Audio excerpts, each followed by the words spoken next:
حسبی اللہ فی اولادی حسبی اللہ فی قلبی حسبی اللہ فی عینی حسبی اللہ فی شمالی حسبی اللہ فی خلفی حسبی اللہ فی یمینی حسبی اللہ فوقی حسبی اللہ حسبی اللہ حسبی اللہ لا الہ الا ہو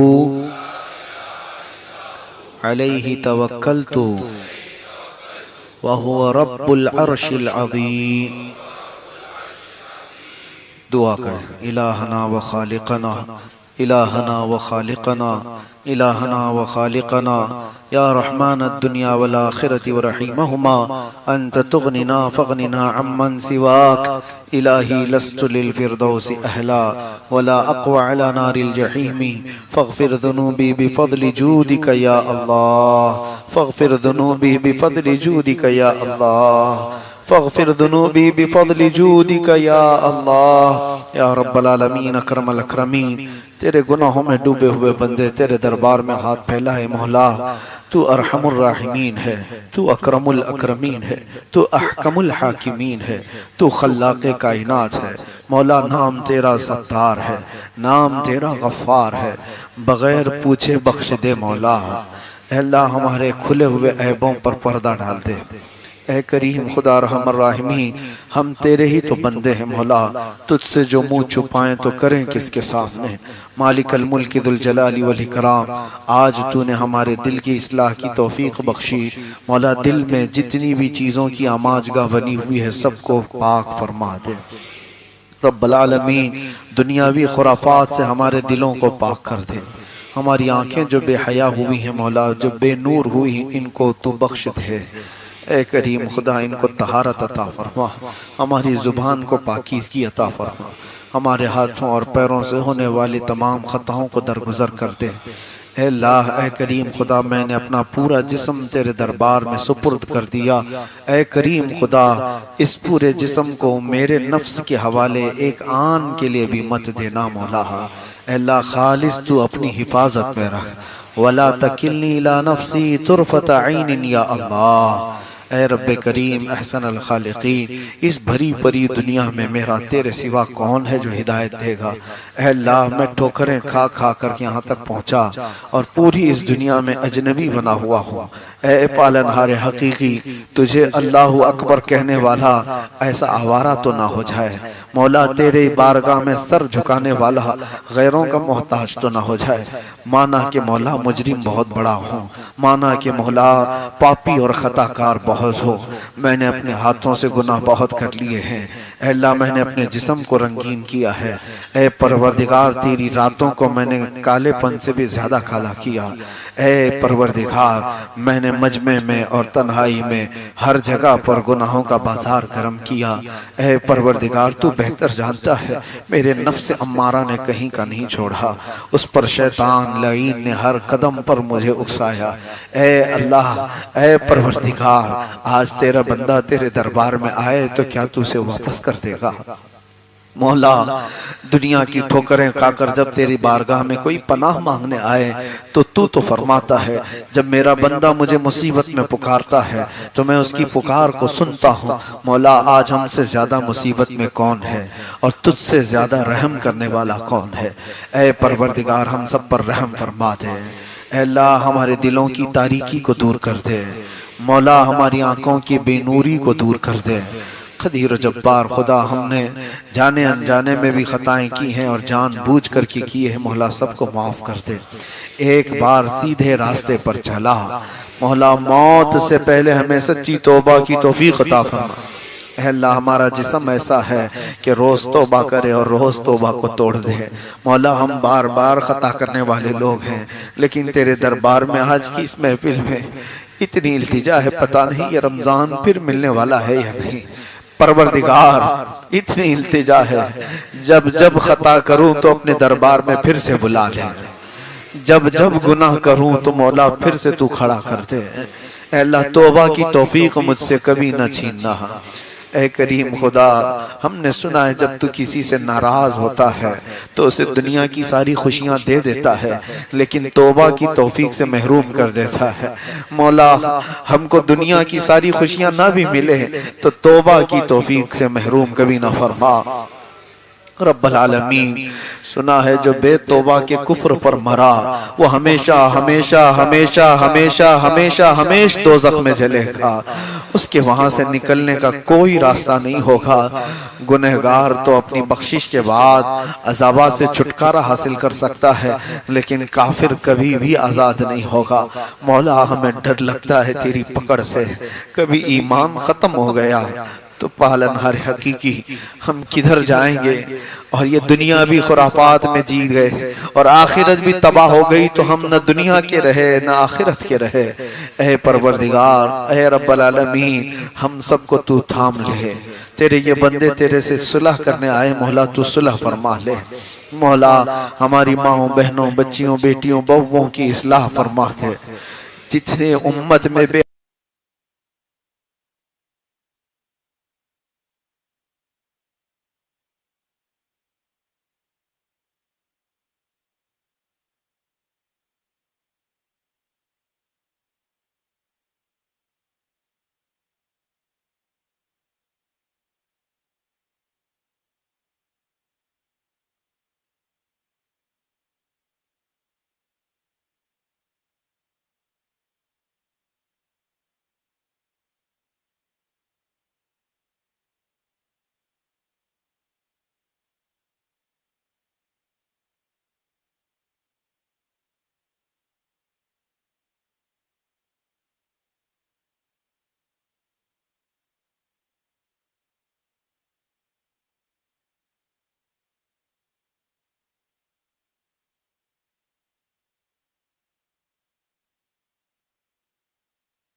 امام مہدی کا ظہور، امام مہدی کو ظاہر فرما۔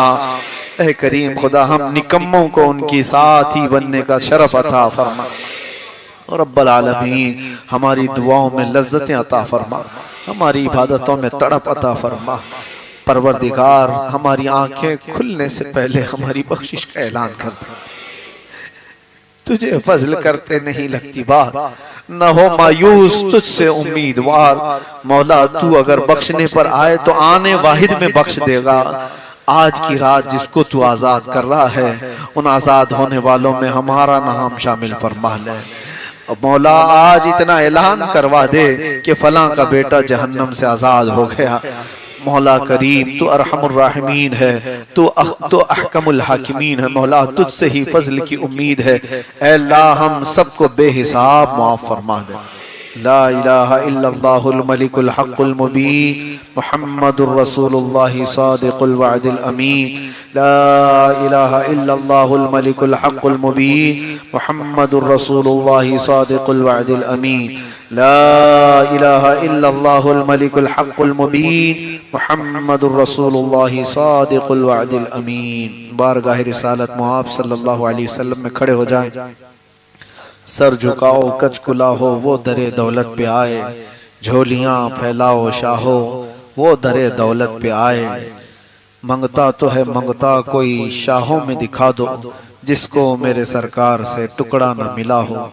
آتا ہے فقیروں پہ انہیں پیار کچھ ایسا، خود بھیک دیں اور خود کہیں منگتے کا بھلا ہو۔ آؤ دیوانوں اس بارگاہ میں ہم پہنچتے ہیں جہاں گرتوں کو اٹھایا جاتا ہے، جہاں کمزوروں کو پکڑا جاتا ہے، جن کا کام ہی ہے اللہ کے رسول صلی اللہ علیہ وسلم کو پورے مکہ والے یہ کہتے تھے بیواؤں کا کوئی سہارا ہے تو وہ محمد ہے، یتیموں کا کوئی والی ہے تو وہ محمد ہے، غریبوں کا کوئی دکھ کاٹنے والا ہے تو محمد ہے، بوڑھوں کا ہاتھ پکڑنے والا کوئی ہے تو محمد ہے صلی اللہ تعالی علیہ وآلہ وصحبہ وسلم۔ ہر خصلت میں آپ ہیں، مصطفیٰ ذات یکتا آپ ہیں، ایک نے جس کو ایک بنایا آپ ہے۔ آؤ بارگاہ مصطفیٰ میں ہم غم کی بپتا کیا سنائیں، وہ رسول ہمارے ہر حالت سے باخبر ہیں، وہ ہماری صبح بھی دیکھ رہے ہیں، ہماری شامیں بھی دیکھ رہے ہیں۔ ان سے کیا کہنا اور ان سے کیا بہانے بنانا، ہم کیا کہیں گے رسول اللہ کے دربار میں؟ میرے آقا ایسا ہو گیا ویسا ہو گیا، اس لیے ہوا اس لیے ہوا، کچھ نہ کہو یہاں تو گونگوں کو بھی دیکھا جاتا ہے، کچھ نہ کہو یہاں تو لکڑیوں کی بھی سنی جاتی ہے، یہاں ہمارا کام صرف صلاۃ و سلام پیش کرنا ہے، باقی وہ ان کا کرم جانے، وہ ان کا رحم جانے۔ میرے کریم سے گر قطرہ کسی نے مانگا، دریا بہا دیے ہیں دربے بہا دیے ہیں، واہ کیا جود و کرم ہے شہ بطحا تیرا، نہیں سنتا ہی نہیں تیرے قدموں میں جو ہے غیر کا منہ کیا دیکھیں، کون نظروں پہ جچے دیکھ کے تلوا تیرا، یا رسول اللہ تیرے ٹکڑوں پہ پلیں، غیر کی ٹھوکر پہ نہ ڈال، جھڑکیاں کھائیں کہاں چھوڑ کے صدقہ تیرا، یا رسول اللہ تو جو چاہے تو میل میرے دل کے دھلیں، کہ خدا دل نہیں کرتا کبھی میلا تیرا، آقائی و مولائی و ملجائی حبیب و امی فدا کا یا رسول اللہ، بد ہیں تو آپ کے بھلے ہیں تو آپ کے، ٹکڑوں پہ یہی کے پلے ہیں، رخ کدھر کریں تم سے جو منہ چھپائیں تو کریں کس کے سامنے، کیا اور کسی سے توقع نظر کی ہے، بے ہنر و بے تمیز کس کو ہوئے ہیں عزیز، ایک تمہارے سوا تم پہ کروڑوں درود، گندے نکم میں کمی مہنگے ہیں کوڑی کے تین، کون ہمیں پالتا تم پہ کروڑوں درود، آقائی و مولائی و ملجائی آپ کے غلاموں کا یہ قافلہ تصور میں آپ کے دربار میں کھڑا ہے۔ سرکار ہم نے سنا ہے کوئی دیر تک آپ کے دروازے پہ کھڑا ہوتا تو آپ دروازہ کھول دیتے، اور رات کے وقت بھی دن کے وقت بھی جب کبھی کوئی منگتا آتا تو آپ اسے بھر بھر کر دیتے تھے، یہاں تک کہ دور دراز سے آیا ہوا کوئی ایسا شخص جس نے آپ کی بارگاہ میں پوچھا کہ محمد کیا دیتے ہیں، میرے آقا صلی اللہ علیہ وسلم کے پاس جتنا تھا سب اٹھا کر اسے دے دیا، صحابہ دیکھتے رہ گئے۔ میرے آقا تو وہ ہیں کہ ایک افطاری کے وقت کوئی مسافر دور سے آیا تھا، 70 صحابہ افطاری میں بیٹھے ہوئے تھے، ایک دودھ کا پیالہ تھا، میرے آقا کی نظر اس مسافر پر گئی، بلانے کا حکم دیا، وہ آیا مسافر، اس کے سامنے پیالہ بڑھا دیا، کہا پی لو، تھوڑا تھوڑا سا سب صحابہ پیتے تھے حضور کے منہ لگنے کے بعد، مگر وہ مسافر اجنبی تھا، پیالہ اٹھایا اور پورا ہی پی گیا، مگر میرے آقا نے نہ ڈانٹا نہ ڈپٹا نہ غصہ کیا، بلکہ مسکرا کر کے کہا اللہ تجھے سیراب کرے، آتا ہے فقیروں پہ انہیں پیار کچھ ایسا، خود بھیک دیں اور خود کہیں منگتے کا بھلاؤ۔ آؤ میرے عزیزو دل کی حضوری کے ساتھ، دل کی حضوری کے ساتھ یہ تصور کرو کہ اس رمضان یہاں کھڑے ہو، اگلا رمضان مصطفیٰ اپنے قدموں میں کھڑا کریں۔ میرے آقا جلد وہ دن آئے کہ ہماری یہ محفل آپ کی جالیوں کے سامنے کھڑی ہو، سرکار وہ وقت آئے جب آپ کے دربار میں کھڑے ہو کر کے ہم آپ کا قصیدہ پڑھ رہے ہوں۔ غلاموں آؤ بارگاہ مصطفیٰ صلی اللہ علیہ وسلم میں نہایت ہی ادب و احترام کے ساتھ حضور کی حاضری کا تصور لے آئے، اپنی گردنوں کو شرم و ندامت سے جھکا لیں۔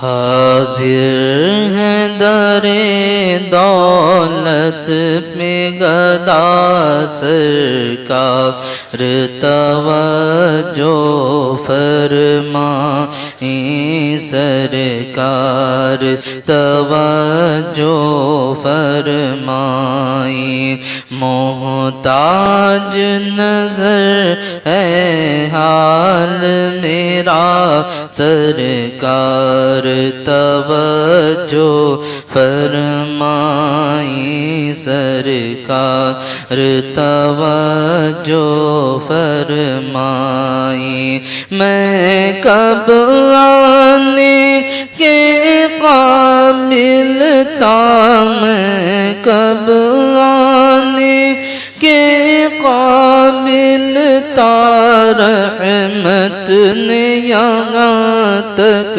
پہنچایا سرکار پہ تن من جان فدا سرکار توجہ فرمائی سرکار توجہ فرمائی کوئی سجدوں کی سوغات ہے نہ کوئی زہد و تقوی میرے پاس سرکار ہے چل پڑا ہوں مدینے کی جانب مگر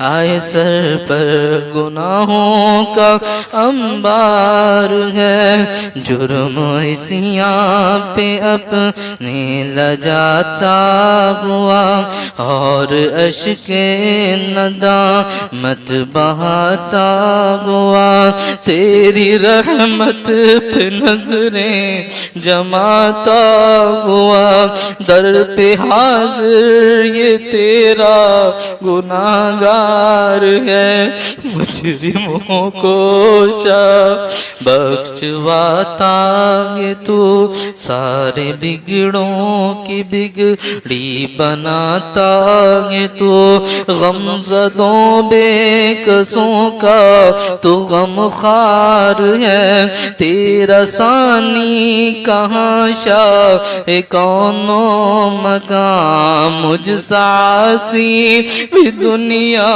میں ہوگا کہاں مجھ ساسی بھی دنیا میں ہوگا کہاں مجھ ساسی بھی دنیا میں ہوگا کہاں تیرے عفو و کرم کا شہ دو جہاں کیا کوئی مجھ سے بڑھ کر بھی حقدار ہے میں کر کے ستم اپنی جا پر قرآن سے آؤں گا سن کر آیا ہوں بہت شرمندہ سا سرکار توجہ فرمائی سرکار توجہ فرمائی آیا ہوں بہت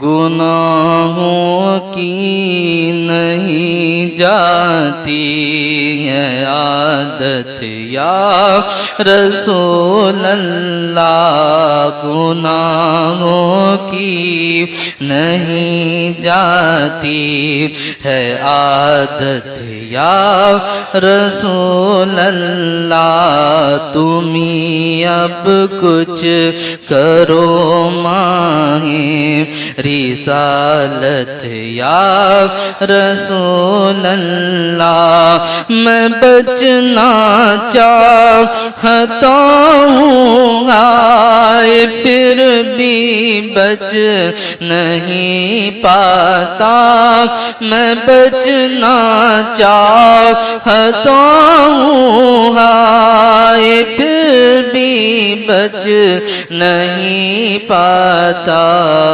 گناہوں کی پڑی ہے ایسی عادت یا رسول اللہ گناہوں کی پڑی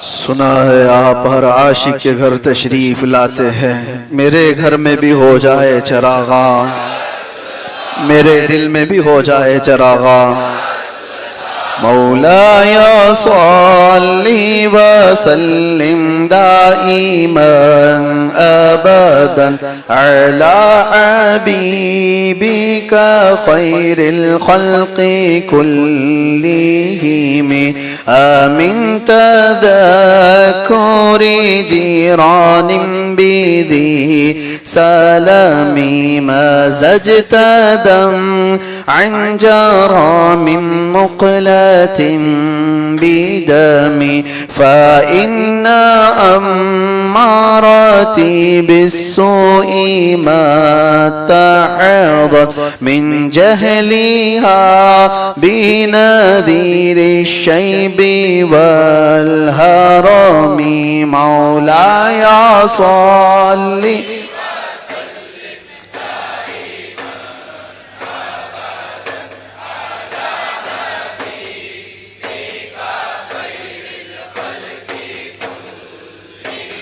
محمد سيد الكونين والثقلين والفريقين من عرب ومن عجم هو الحبيب الذي ترجى شفاعته لكل هول من الأهوال مقتحم مولاي صل وسلم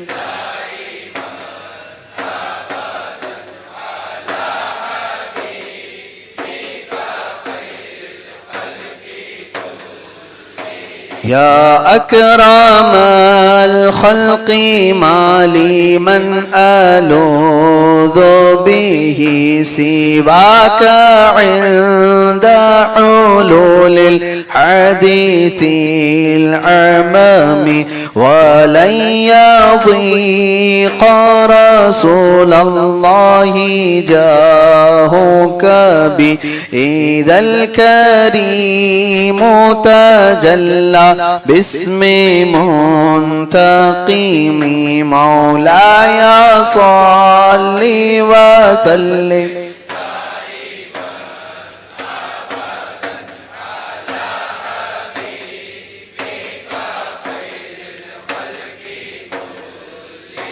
ثم الرضا عن أبي بكر وعن عمر وعن علي وعن عثمان ذي الكرم سعد سعيد زبير طلحة وأبي عبيدة وابن عوف عاشر الكرم يا ربي بالمصطفى بلغ مقاصدنا يا ربي بالمصطفى بلغ مقاصدنا يا ربي بالمصطفى بلغ مقاصدنا واغفر لنا